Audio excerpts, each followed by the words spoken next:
You mentioned how many times the movie's been released and brought back with all the Freddy movies over and over for new generations. What's been your favorite edition that's been released in the movies? Oh, I love this question because I've changed over the years. First of all, I'll say the favorite movie, if we were doing, a Gallup poll after Obama and Romney, get their questions answered, it would be Nightmare on Elm Street Part 3, Dream Warriors. Overall, is the fan favorite.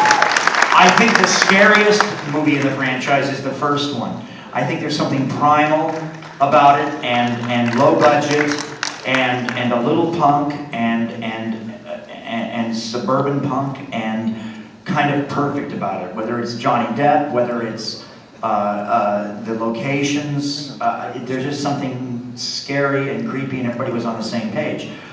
3 and 4 together are a great double bill. I think there's some wonderfully imaginative imagery in Part 5. Part 2 is the biggest hit in Europe, and they picked up on the whole psychosexual element in that one.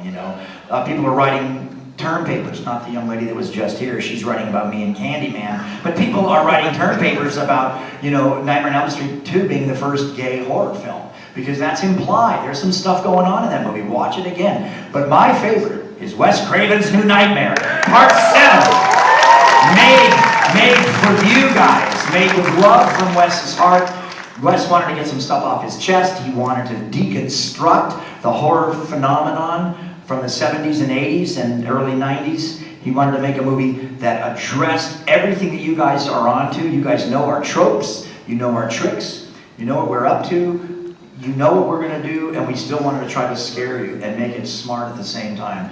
And then, of course, after that, Wes changed horror again with the Scream franchise, and now there's more movies that are playing around with that trope and the deconstruction of horror, whether it's the familiarity of the paranormal series, or whether it's also, some we were talking about earlier that I did, Behind the Mask, The Rise of Leslie Vernon. We're playing with all of the gimmicks and all of the tricks and what they mean, and how we can redefine them and play with them and reshuffle them to get you guys to squirm.